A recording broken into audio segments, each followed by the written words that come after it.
Former governor of Indiana, Mitch Daniels, has always been known for his fair and results-driven approach to governing. Not Republican or Democrat, get out among the people, ask questions, find out what really matters and needs to get done, and then simply do the job. But lately, America has been hamstrung. We got a chance to sit down with the governor and talk about the world today, hope, grandchildren, how to tame unruly curls on toddler girls, and what he'd do if he were president for 24 hours. What in the heck is going on out there? Well, Americans have decided to get at themselves in ways we haven't seen before, propelled in some cases by some of the technology, which has become so ubiquitous now.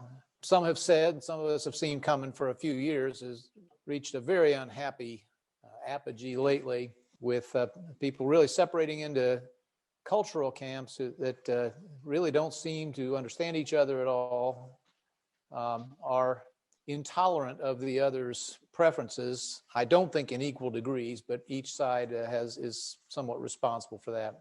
It really makes it hard to operate as a free society when there's so little prospect of us even talking the same language with each other. Did you see things getting as dramatic as they've gotten? No, honestly, I didn't. I stubbornly believe that there's that the dominant strain across America is one of tolerance and is one of goodwill. That our political system, for some ways that are structural, some which, as I just mentioned, I think have been exacerbated by today's media technologies, have allowed the fringes to be too dominant in our national conversation. And I still believe, I think there's reason to hope that a tolerant middle will reassert itself, but it's been hard to find lately. When you got into this as a young man, did you see? You've always been someone who's been about the policy, not the party. Always been someone who has bridged the divides between the two sides, and that was kind of the way business was done. Tell me about that, how you got into it, and tell me if you think you would have done it if it was like it is today. You have to understand how lucky I was. As a college-age kid, I got drawn into the orbit of a man named Richard Lugar. He was a mid-30s Eagle Scout, Rhodes Scholar, idealistic mayor. He was turning around my hometown in a very visible way. It was a very appealing thing for a young person. He was very much a unifier, and that's what most successful political figures at the time were. He's remembered for having been there with Robert Kennedy on the night of Martin Luther King's assassination in one of the few big cities that did not experience riots and unrest. And so that was my indoctrination. It made it. I'm sure it made a deep impression on me. I always said, other than my father, no one was more important figure in my life than Dick Lugar. And so I still think that formula, which in a very different context, I got a chance to try to apply later on, is it's not only more, I think, pleasant way to operate in politics, but it also, if you really want to get something done, to me, it's the most pragmatic of viewpoints. 3 decades later, when I, to my great surprise, found myself a candidate and eventually an office holder, I used to say to our people all the time that we better practice the politics of addition here if we want to get something done. Big change requires big majorities, and at least big enduring change. And so to me, the reasons are practical as much as they are stylistic.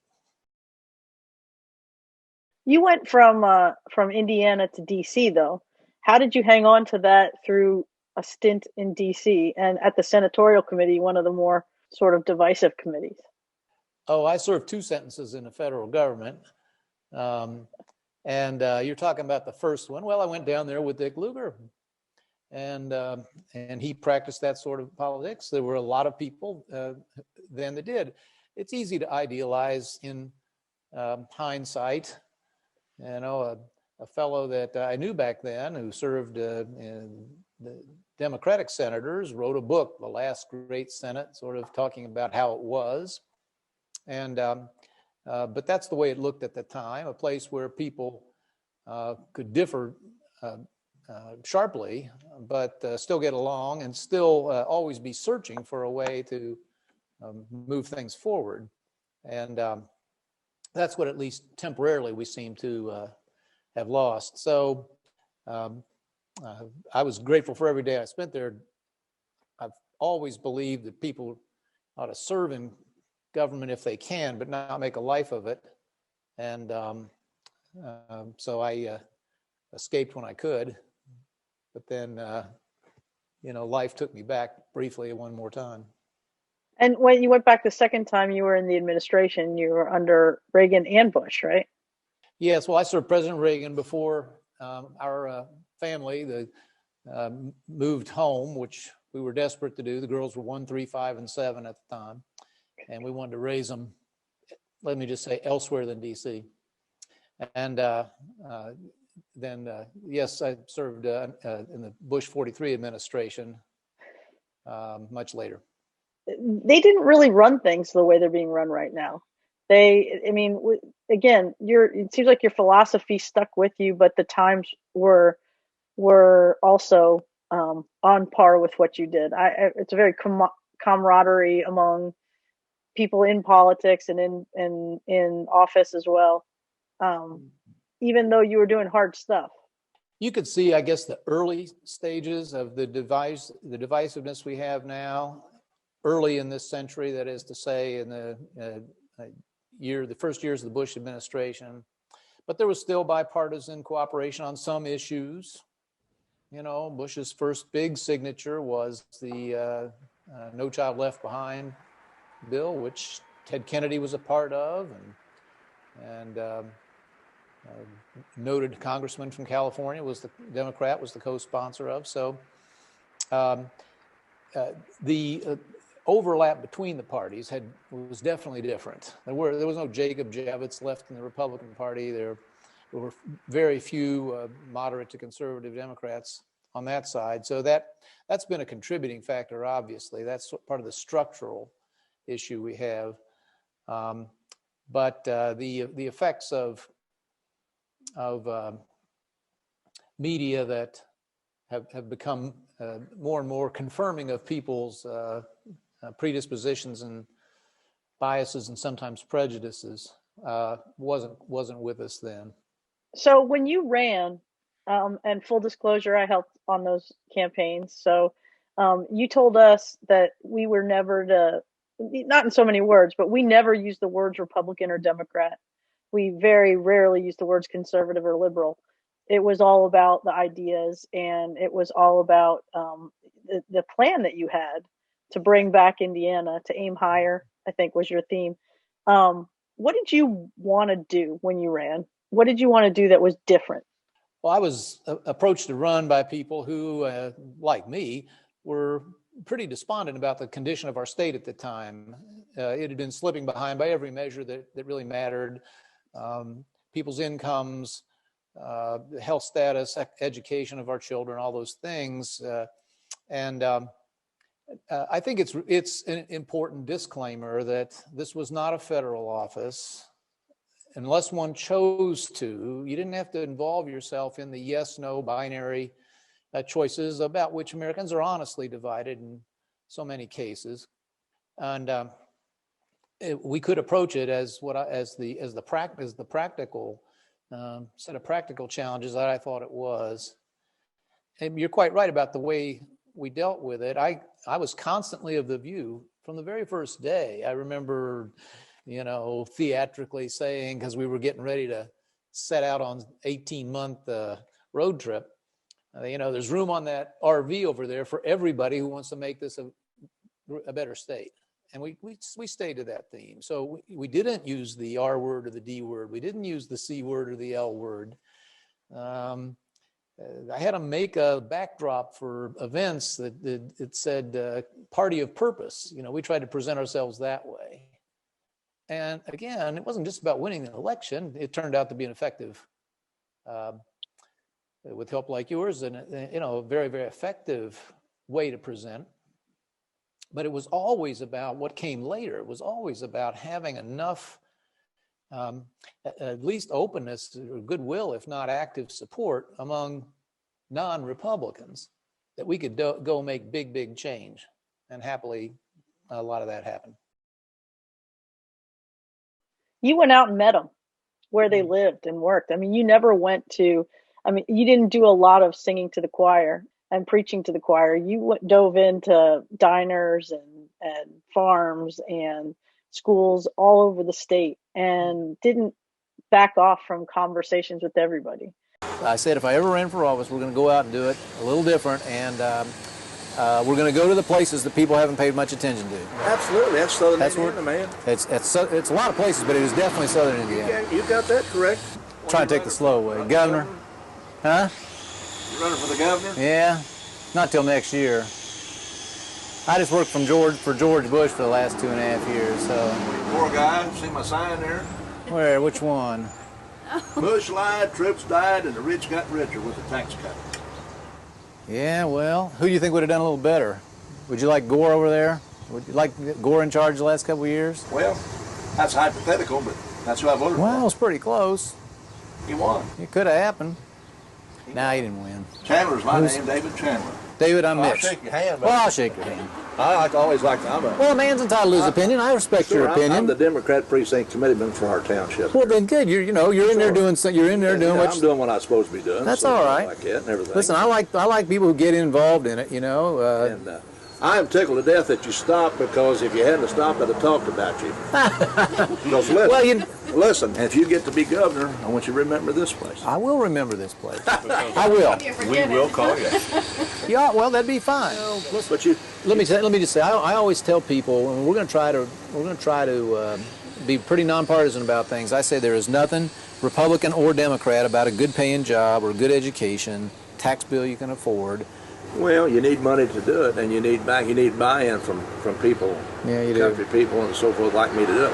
We're very politically minded around here, so we're both pro and con, and we discuss a lot of issues around it. This is issue-orientated bunch down here, I'm telling you. Well, now, that's good about that, but I'm true. No, I'm smiling because I like it. Sure. I like it because, on top of things. Listen, you're citizens, right? I mean, absolutely. Give me somebody with an opinion over somebody who says, the people I don't like are the people who say, what I think doesn't matter. Nobody pays attention to me. Caravan, if they don't stop here, they're going to hear about it. Long before I ever imagined being a candidate myself, I had encouraged a lot of Republicans to do something like that. And the logic went like this. Each party has a stereotype that's damaging. If you were a Democrat, it's that you want to spend the country broke and run everybody's life. And if you're a Republican, it's that you don't care about ordinary people, you don't understand them. And so I said, stop whining about it, go prove it's not true. Well, I don't really know anybody, Lamar Alexander came close, who sort of went at it that way. So when my turn came, I was wrong about something, which I can tell you in a minute at the outset, but I had that figured out from the jump. And so we made quite a thing of it. You will recall all 92 counties in the first 100 days, every county, no matter how minute, at minimum of 3 times and so forth.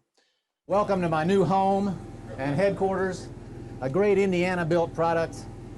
In the next 100 days, we will travel to all 92 Indiana counties. Then we'll do it again and again, searching for ideas about the best ways to rebuild our state and for the homegrown talent to help us do it. Anyone who shares our determination to build a better Indiana is welcome in this RV and at the hundreds of places it will visit. So ladies and gentlemen, start the engine. We have 6 million neighbors.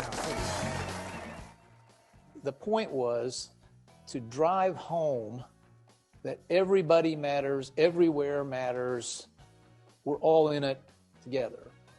And I do think that we made that point.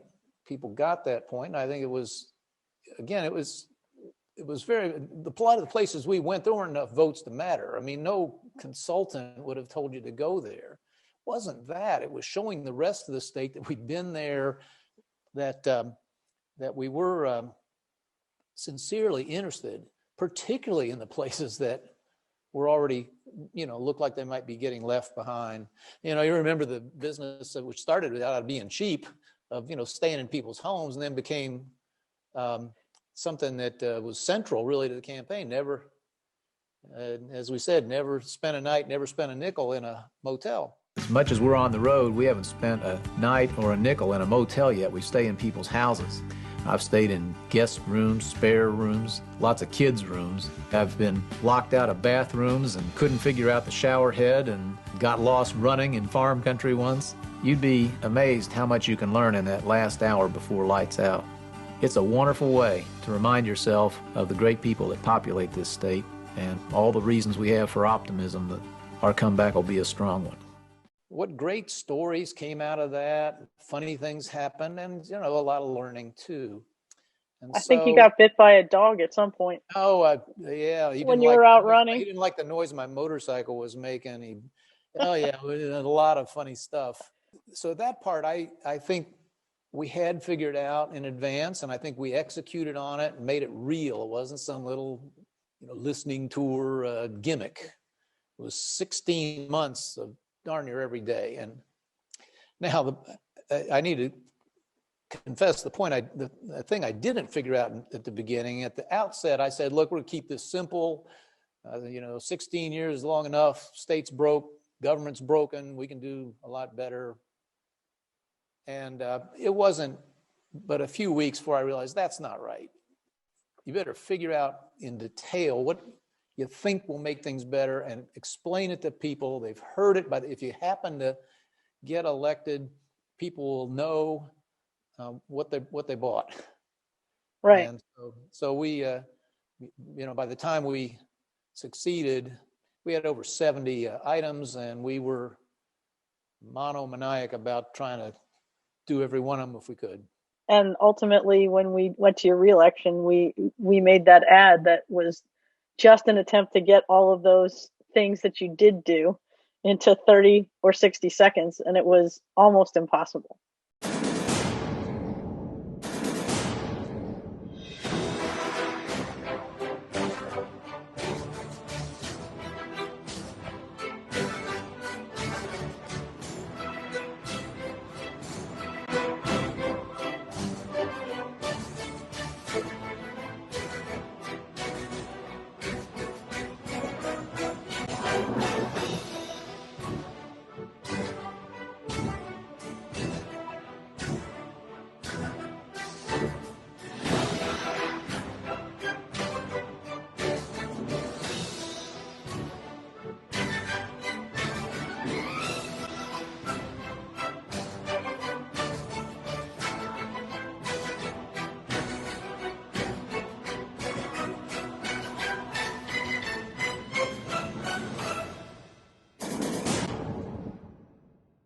That was all you. I might have made up the rest of them, but you did that one. And it was like a third of what you, not even a third. I remember getting the book, and it was the pamphlet, or the document that had all of your accomplishments listed in one single sentence, not any detail.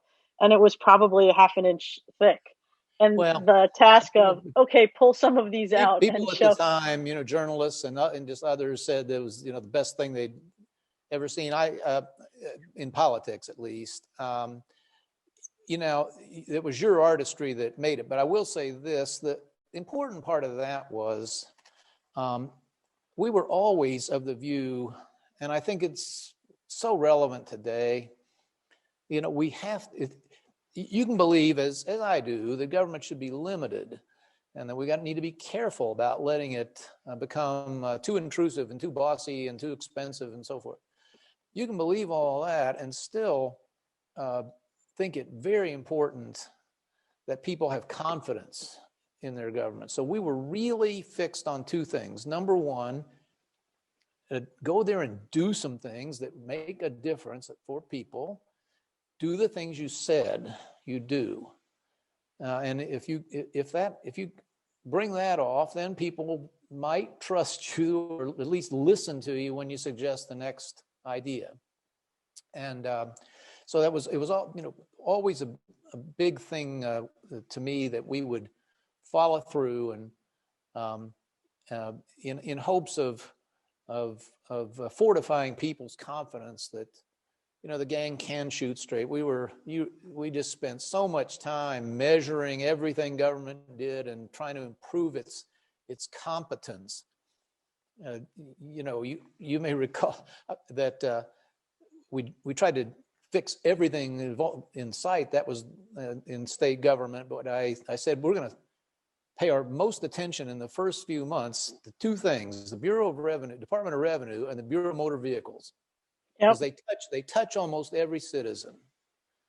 And if we can ever fix those, people might give our next idea a look and so forth. So we made quite a fetish of that. And I've said to people, my tombstone will probably say he had 4 daughters and fixed the BMV. If everything else is lost to history, maybe that'll be remembered. You said you had 4 daughters. And I think that, again, you've had a theme in your life of this open-mindedness and willingness to attack the problem and not get tangled up in the politics of the problem. How much of that was formed living in a house with 5 women? Well, the important one was the first of the 5. I remember saying on election night of 2004, thanking that my fellow citizens, I said, you've honored me with the 6th biggest moment of my life, and there's a 5-way tie for first. And so the girl's mom is as good as they come, and she gets most of the credit for the great, talented, self-reliant, high-principled women that they've become. But no, I always loved the old Peter DeVries line that the magic of marriage is not that adults make children, it's that children make adults. Did you learn your negotiating skills from them? That's an interesting question. I'll just say we never thought you negotiated with 8-year-olds or 10-year-olds or even 16-year-olds. That I didn't, and I guarantee you their mom didn't. But we were just so lucky. I would have enjoyed having a son too, just to learn what that was about. But if they were all going to be the same flavor, girls was just fine with me. They're close in age, which meant that they helped raise each other a little bit. And just the greatest joy of life. I hope I'd have been a big supporter of women occupying the full roles that they should have and are now coming to have in our business and civic and political life. But you can't be the father of 4 girls and not feel that way. What is the hardest hairstyle to do on a young daughter, a squirming young daughter? Well, all the girls had very curly hair. Still do, but it's really curly then. And I used to there are pictures of me. We had an industrial bath.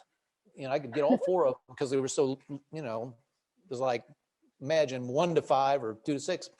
I'd get them all in the bathtub and give 4 baths at the same time. And the last part was the hair. And they had this stuff called No More Tangles.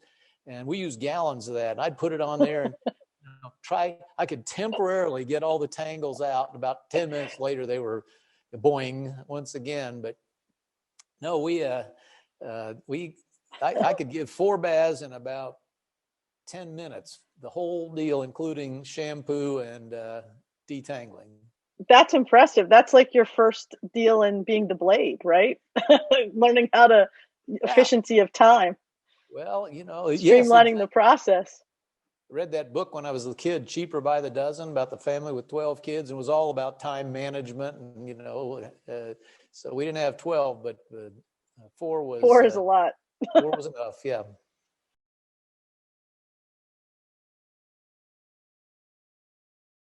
Welcome back, Boilermakers. I hope your holiday was as pleasant and safe as you enabled the campus to be last fall. I have to start by thanking yet again our faculty and staff for heroic work teaching and operating the campus under the toughest circumstances ever, and you students for your indispensable adherence to the Purdue Pledge. A special word of welcome to those hundreds of international students who were prevented by travel restrictions from being with us last fall. It's great to have you back. I wish I could use this message just for celebration and congratulation, but we all know a new year doesn't mean we've left old problems behind. In fact, for all we can tell, this semester could be as tough or tougher than the last one. So speaking of perspectives from young people, obviously in your current role, a lot of people are hair on fire, both sides. The world is burning down. We're panicking, pandemic. What hope are you drawing from the kids that you're working with every day? With the proviso that I know that Purdue students are not typical. If they were, they wouldn't be here.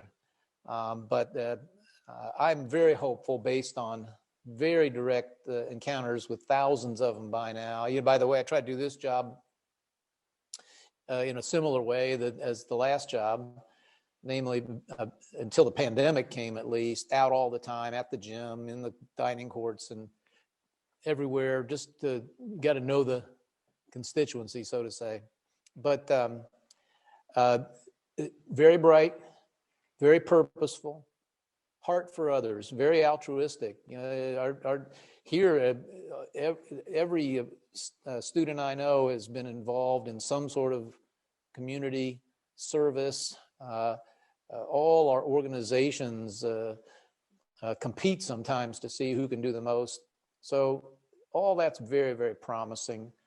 And this lousy situation we've been going through gave them another chance to demonstrate that we were able to operate this campus in a largely residential fashion last fall, and I hope we'll make it through the spring.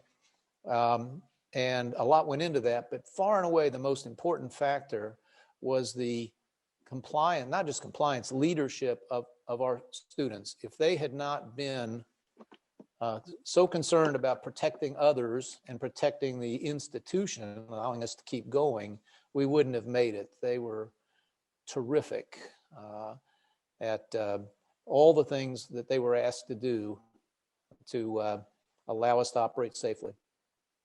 So given your confidence in them and what you're talking about, and I see that too, the younger generation seems to be more accepting of all types of ideas, all types of thought, and yet while adults have become increasingly tribal, do you feel like it's going to age out, that these kids are going to age into the system and tribalism ages out, or does technology push them into a tighter tribal bubble? Yeah, that's a great question. I really hope for the former. Almost every generation reacts to those things they see in their elders that seemed lacking, and goodness knows this group has a lot to react to by the behavior of their elders, and they are as a group extraordinarily tolerant of each other and open and inclusive and all the things that we would hope for in a free society. There are things to worry about. Many of them are sort of fragile.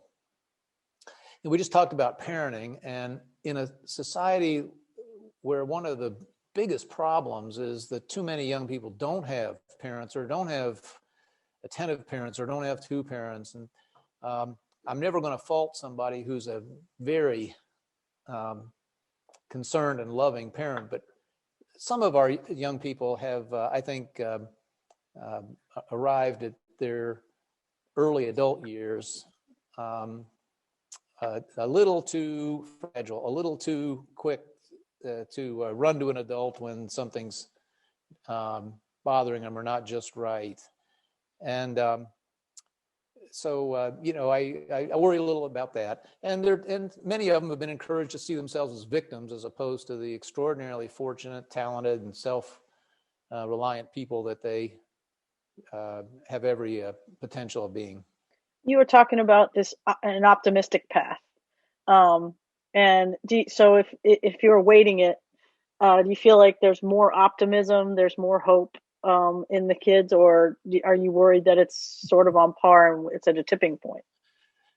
Look, I've always had the view that optimism is the only operating philosophy that makes any sense. If you start from there's an old, you know, athletic coach's line, if you think you can or you can't, you're right.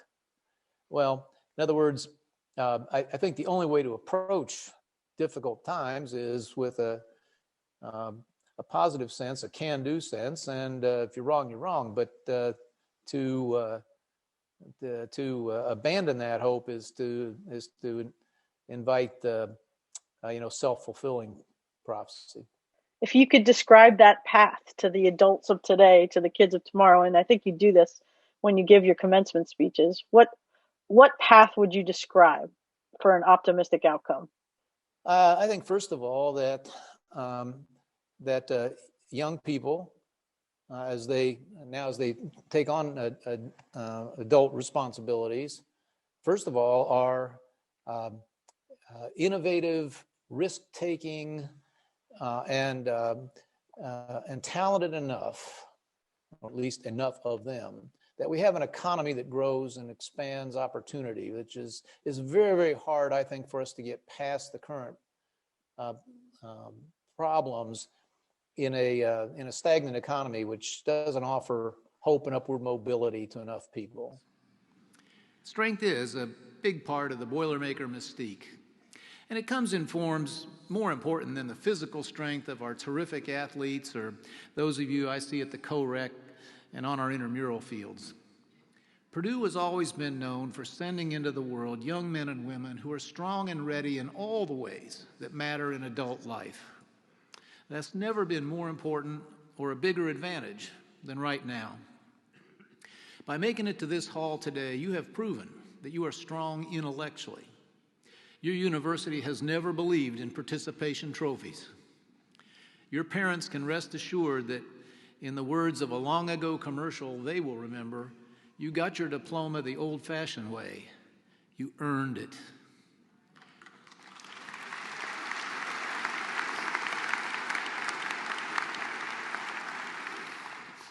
So I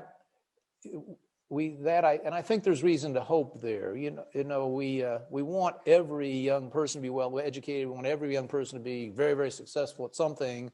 But the fact is, if the vanguard are, that's where the great inventions and the new businesses and the new opportunities can come from. And so I have hopes about that.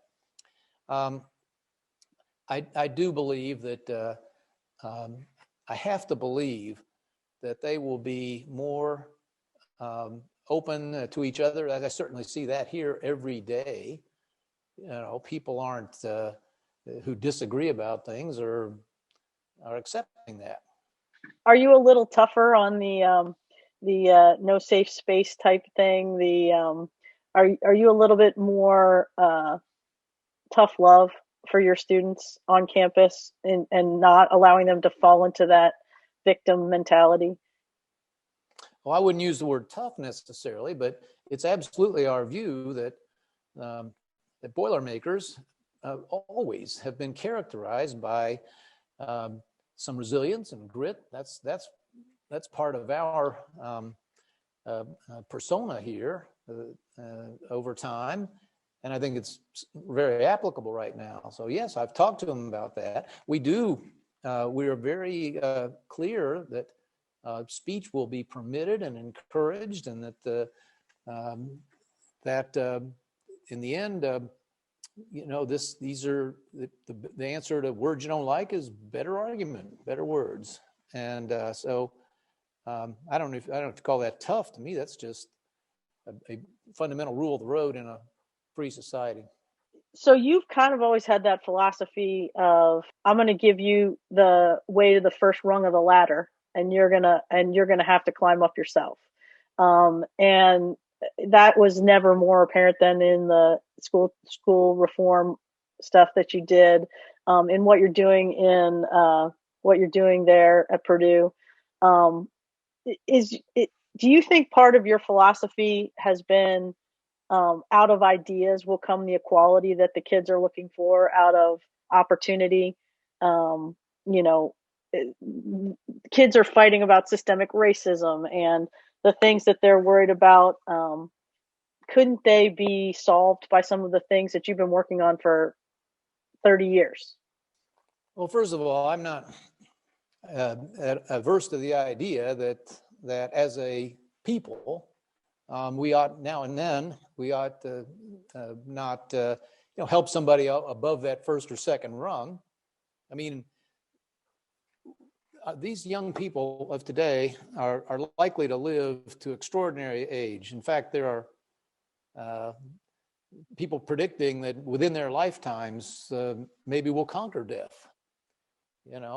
So they're going to need something more than just a great first step. They're going to need to keep progressing during their life, and there may be a role for us as a collective society to support that.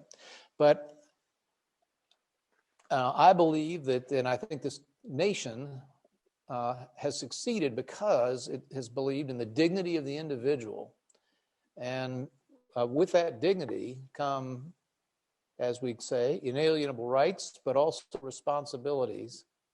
And it's not just a matter of, it's first of all a matter of personal dignity. If you're simply a dependent and somebody else, you're a victim and somebody else takes care of you, then in the end we're not respecting your personhood. And secondly, we won't be a successful society if we lapse into that. So yes, I think our collective responsibility is to give everyone every opportunity to succeed. Ultimately, much of that responsibility rests with the person. So when you were traveling around the states in your campaigns for governor, and like you said, you still do it, you are out among your students. Tell me some really intriguing things you heard from someone you did not expect, some ideas or perspectives that you did not expect to hear from the guy that was serving you a tenderloin, or just, is there anyone that strikes you that comes to mind? Oh man, there were hundreds, and some of them became cult figures around the state because, as you recall, in a separate way, somebody was making these reality shows about that trip, and there were some great characters. But maybe you remember, you and I made one message on this very point. It was the second time around, but I said that, quite truthfully, that I never forgot the first person who told me about a problem that I hadn't known about before. And I remember clearly, one of them was a highway worker on the west end of our state early on. He's the first one that told me what a joke our highway program was. We didn't have near enough money, we'd have to do something. It told me we were going to have to do something big and major if we were going to ever fix our infrastructure problems. And another one I'll never forget was two moms, single moms on bar stools in Clay City, Indiana. And they were neither one of them had gotten paid their child support. Well, I didn't know, but Indiana was only collecting 50 cents on the dollar that for women in that situation. So we went after that one too, and so forth. No matter how much I learn about a problem, I never forget the first person that told me about it. That we didn't have near the money to build the roads people had been promised, highway worker in West Lebanon. That the state had unacceptable waiting lists for services, parents of an autistic child in Muncie. That the state was only collecting half the money under child support order, a couple of single moms one night in Clay City.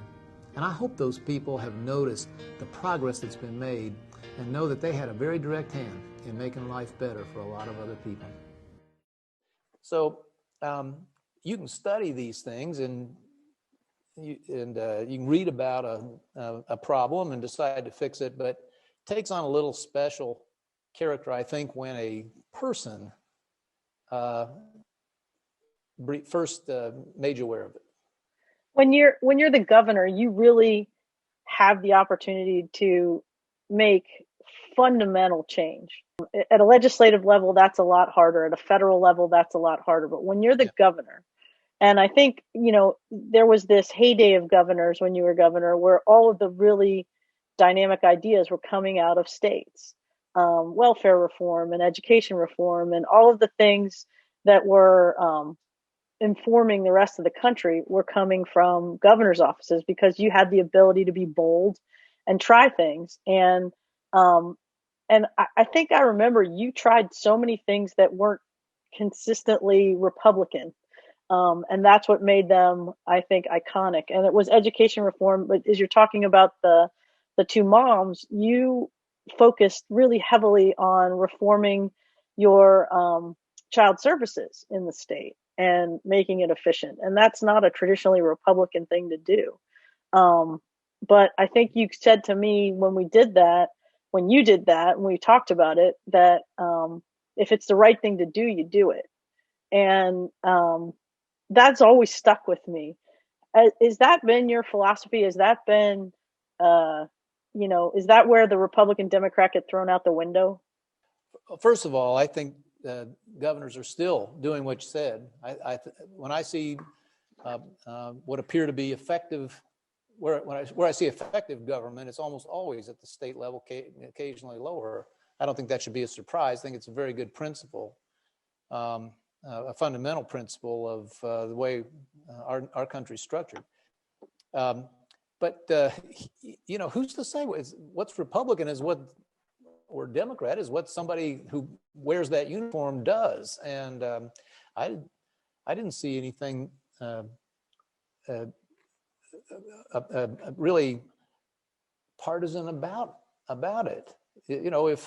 If children in foster care aren't doing well, then who wouldn't be for trying to figure out a better way to fix a system which was, I still remember when first week in office, I got a letter from the feds that said, you got the worst child protection system in the country, we're going to sue you and charge you millions of dollars if you don't fix it. So one way that tomorrow's America could be more harmonious and more at peace with itself is if we allow our federalized system to work. I mean, first of all, although there are fewer regional differences than before, or at least they're changing in their character, there still are different problems, different attitudes, different cultural preferences place to place, and we got to let that be. I think part of the terrible nastiness of the last few years has been some folks feeling that somebody is telling them how to live, and doggone it, you're going to do it the way we say or else. And if we could just back up from that a little bit, and one way is just to allow different states and localities to have the elbow room to govern themselves as they would like. And if you disagree, say so, but don't try to stomp them out. And there's definitely an impression in many, many places that that's the posture that many of their fellow citizens are adopting. Do you think there are politicians and entities out there that can do what you just said? Do you see any of them? Do you see some light? Well, I do, because I see, it depends on the question, but let's say governors of both parties asserting their right to have laws that are very different than those in some other part of the country.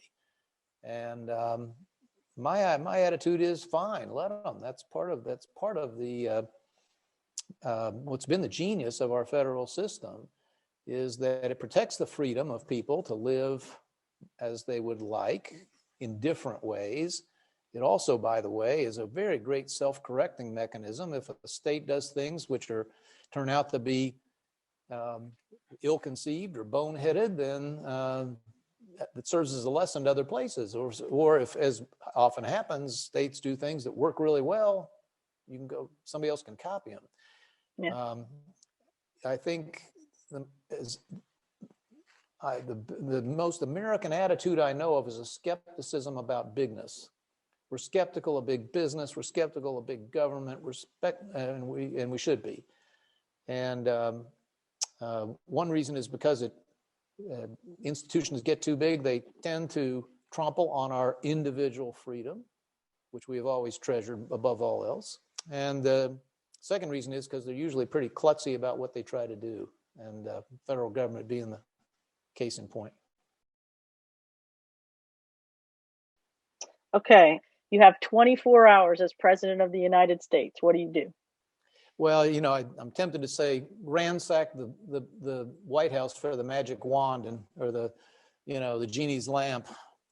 I don't think there are magic answers. I would be very, very tempted to structure something that invites in one's worst critics and the people with whom one has had the sharpest disagreements, and or maybe mix them with people who see things as you do, and try to start reestablishing some level of personal comity and understanding among those folks. Maybe fill the East Room with members of Congress. Don't let any two members of the same party sit next to each other, and send some monitors around and say, no one here can talk politics for the next 12 hours. You have to get to know each other. You have to find out, you have to talk about some of the things we've just talked about here. People who've retreated into their iPads and their little social media corners and are getting all their information from slanted sources or selective sources,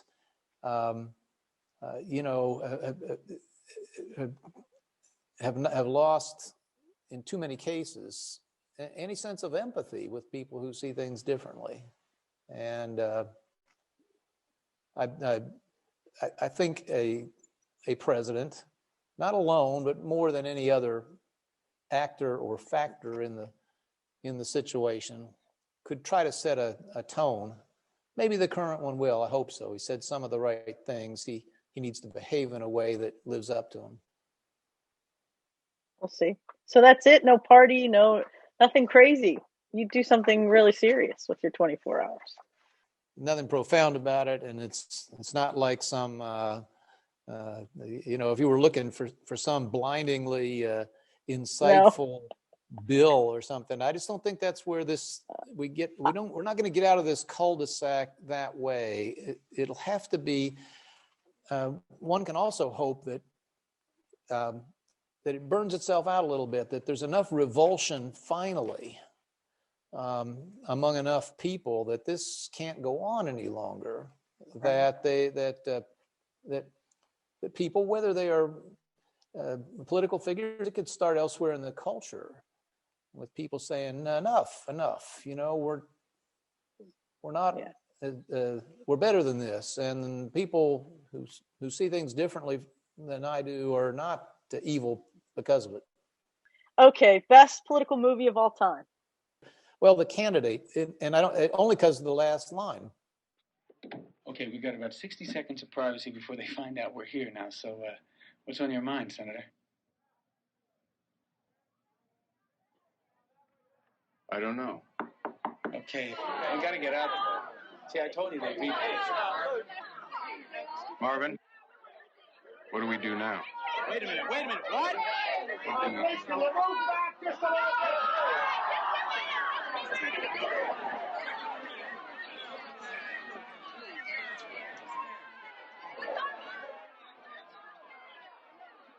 Which capsulized the fact that, which is worse now, I think, than it was way back then, that people run for office just to be there.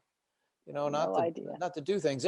Every time I run into a young person who wants to talk about public life, I'd like to be involved. I'd like to be in government or politics. I always encourage that, but I always tell them that the question that matters, the question you have to answer before anything else is the why question. Right. And I said, I cannot be in the answer, or should not be in the answer. So let's not hear about, I have a passion for this, or I've always wanted to serve. No. What is it? How will that, whatever you want to lead, how will that city, how will that business, how will that nonprofit entity be better because you were there? And until you got a couple ideas about that, you're not ready. When that movie ends and he says, what do we do now? We said so often the campaign, it's not about winning an election. It's about what comes next. And that's why if you can, you'd like to win the election in a way that makes the next more promising and enlarges the possibilities. So next lightning round question feeds right off that. Is there anyone out there, Republican or Democrat, young, exciting, that you have noticed that you think is right on track? Well, I don't want to put the kiss of death on anybody. If you ask me who is an interesting person, a little outside the mold and so forth, I'm going to say Senator Sass from Nebraska. And I don't think, and I don't know him that well, I don't think he would say he's got all the answers. I think he's asking a lot of the right questions and searching, for a new set of answers. And I don't want to be unfair to many, many other people who are in that category, but you ask for one, I'll jinx him by picking him. What's a book we all need to read? Well, I think you probably want something current. If I start reaching into history, I will get lost here. I'll give you two. Steven Pinker's Enlightenment Now, and this fella Harari's book Homo Deus. The first one teaches you to stop whining, and the second one teaches you to start worrying. So I'll just leave it at that. Well, that's a good duo then. Something that you do that would surprise people. Yeah, well, I've always done all my own laundry. That goes back to my college job. I just like doing it. But I'll say, every morning, very first thing out of bed, I do one push-up for every year of my life. All at the same time, or do you spread them out over the day? No, that would defeat the purpose. No, all at once. A couple of months, I'll have to add another one, and I'm good for that. But somewhere out there, the year will come when I can't do it anymore, and that'll tell me something. At 10, what did you want to be when you grew up? Shortstop for the Dodgers. When did you realize that wasn't going to happen? At the age of about 11. Okay. Yeah. If you could have a talk with 10-year-old Mitch right now, what would you say to him? I'd tell him to keep his nose clean in a couple of places where he screwed up. I tell him to keep his mouth shut on a few occasions where you said something that even years later you kick yourself for. I suppose in a more positive way, I would say to him or anybody that age, I sometimes have, try to be a person people can trust.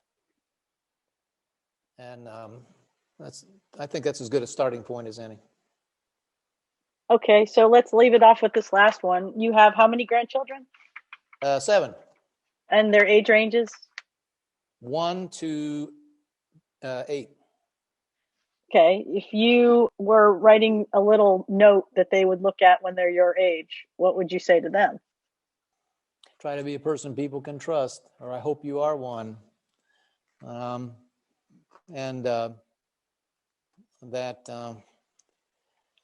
think love of family is pretty well implicit and pretty well understood, even in that group right now. I don't think I'd have to tell them. I don't think I'd have to ask them, have they done right by their family. But I suppose that could make the list. Has there anything that's surprised you having had with grandkids? Grandchildren are pretty easy, you know. A very good friend of mine, one of the great Democrats of our day, Erskine Bowles. I happened to see him right after he'd visited his first grandchild. This is years before I had any. And of course, we all asked him about that. And he had the greatest line. He said, "I finally found something in life that is not overrated." Everything they tell you about grandchildren is actually true. And that's right. Now, children are harder because you're responsible for them all day, every day. When you asked me earlier, I was thinking about that old line that before I had kids, I had 5 theories of how to raise them. Now I have 5 kids and no theories. But grandchildren are a joy, and one thing I encourage all our students here, up to them ultimately, but I tell them for their own sake, as well as the country's, I hope they don't miss the chance to have children. And there's so many reasons why, and many people choose not to. And by the way, it's a problem for us all. We need more kids in this country. But mainly from the individual standpoint, I do think that it matures and humanizes and nurtures the right instincts in most people. And so I wouldn't have wanted to live without it. This is the final last question. So if you have one sentence, and when people say Mitch Daniels, how does that sentence finish up? What do you want them to say when they say the words Mitch Daniels? I'll get it slightly wrong, but I read what I thought was a great line. It was in the obituary of a figure from pioneer days who was a great citizen of his time and kept slavery out of the Northwest Territory and got the higher education system of his state started, a lot of things. And it said, more or less, in all the realms of human pursuit, his was a useful life. And I thought, now that's something you wouldn't mind having said about you, you know? You're asking, what can a president do and all these big shots, but to find our way out of this dead end, this that we're in right now, is going to take people of all kinds thinking about it, deciding this isn't good enough, we're better than this, and searching for the good in others. I always felt that I've tried. I think I've usually applied this, that assume the best about other people till they prove you can't, and sometimes they do.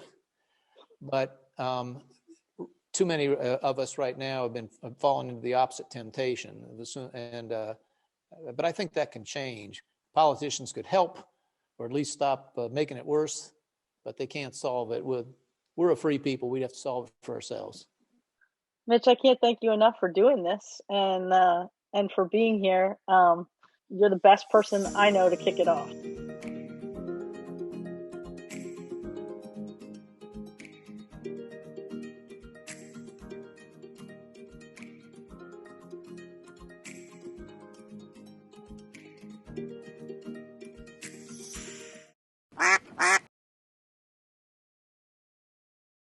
Whatever your outlook on politics, here's some good news. This is the last time you'll have to watch me in an ad like this.